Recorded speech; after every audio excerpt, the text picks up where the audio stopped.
আসসালামু আলাইকুম। Welcome to Islamic insider Bangla. আজকের ভিডিওর বিষয় হচ্ছে 7 শ্রেণীর মানুষের জন্য ফেরেশতারা দোয়া করেন। কোন সেই 7 শ্রেণীর মানুষ তা আমরা দলিল সহ দেখব। তো চলুন শুরু করা যাক।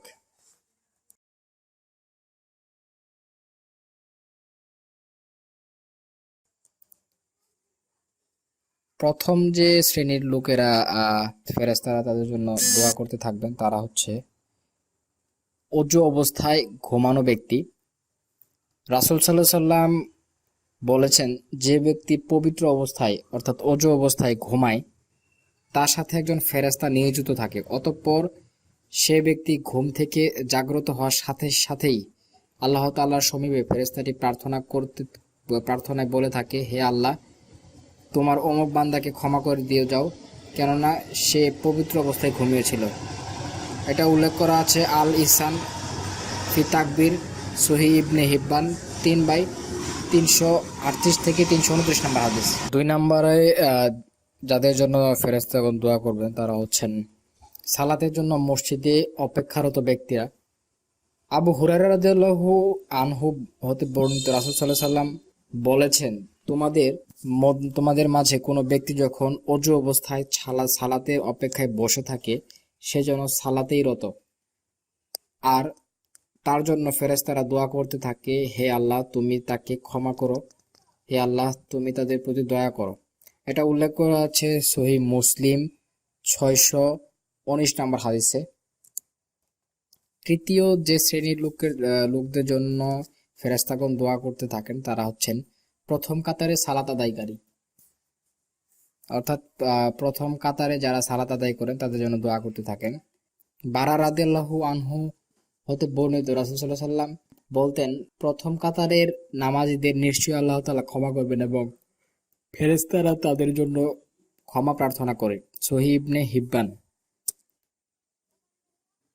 রাসূল সাল্লাল্লাহু আলাইহি সাল্লামের প্রতি দরুদ পাঠকারী, রাসূল সাল্লাল্লাহু আলাইহি সাল্লামের প্রতি যারা দরুদ পাঠ করে তাদের জন্য ফেরেশতাগণ দোয়া করতে থাকেন। যে ব্যক্তি রাসূল সাল্লাল্লাহু আলাইহি সাল্লামের উপর দরুদ পাঠ করবে তার উপর 70 বার দয়া ও ফেরেশতারা তার জন্য 70 বার ক্ষমা প্রার্থনা করবে। অতঃপর বান্দারা অল্প দরুদ পাঠ করুক অথবা বেশি দরুদ পাঠ করুক, এটা তার ব্যাপার। সহিহ ইবনে হিব্বান এটা উল্লেখ করা আছে। 5 নম্বরে রোগী প্রদর্শনকারী, এদের জন্য ফেরেশতাগণ দোয়া করতে থাকেন। রাসূল সাল্লাল্লাহু আলাইহি সাল্লাম বলেছেন, যে কোনো মুসলিম তার উপর অপর মুসলিম ভাইকে দেখতে যায়, আল্লাহ তাআলা তার জন্য 70,000 ফেরেশতা প্রেরণ করেন। তারা দিনের যে সময় সে দেখতে যায় সে সময় থেকে দিনের শেষ পর্যন্ত তার জন্য ক্ষমা প্রার্থনা করতে থাকে, এবং রাতে যে সময় দেখতে যায় সে সময় থেকে শুরু করে রাতের শেষ পর্যন্ত তার জন্য ক্ষমা প্রার্থনা করতে থাকে। এটা উল্লেখ করা আছে সহিহ ইবনে হিব্বান 2958 নম্বর হাদিসে। শ্রেণী 6 মুসলিম ভাইয়ের জন্য দোয়াকারী, অর্থাৎ আমরা যদি কোনো মুসলিম ভাইয়ের জন্য দোয়া করতে থাকি ফেরেশতাগণ আমাদের জন্য দোয়া করতে থাকবে। এটার উল্লেখ করা আছে সহিহ মুসলিম 88 নম্বর হাদিসে। রাসূল সাল্লাল্লাহু আলাইহি সাল্লাম বলেছেন, কোনো মুসলিম তার অনুপস্থিত ভাইয়ের জন্য দোয়া করলে তা কবুল করা হয় এবং তার মাথার কাছে একজন ফেরেশতা নিযুক্ত থাকে। যখনই সে ব্যক্তি তার ভাইয়ের জন্য কল্যাণের দোয়া করে তখনই সে নিযুক্ত ফেরেশতা বলে, আমিন, অর্থাৎ হে আল্লাহ, কবুল করুন এবং তোমার জন্য অনুরূপ। এটা উল্লেখ করা আছে সহিহ মুসলিম 88 নম্বর হাদিসে। এবং শ্রেণী 7 এবং সর্বশেষ শ্রেণী কল্যাণের পথে দানকারী।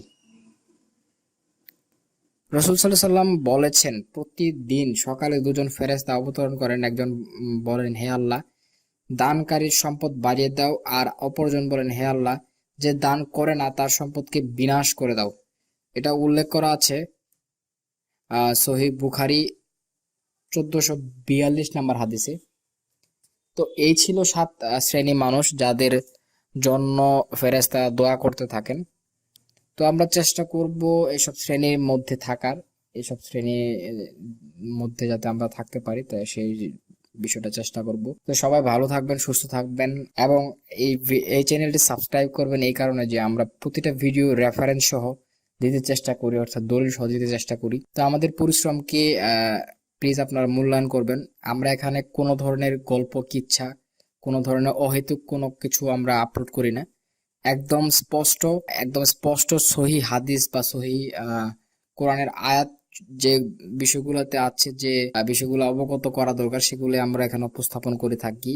সো আমাদের চ্যানেলটি সাবস্ক্রাইব করে আমাদের পাশে থাকবেন এবং ভিডিওটি অবশ্যই শেয়ার করে অন্য ভাইদের জানাবেন। সবাইকে ধন্যবাদ। আসসালামু আলাইকুম।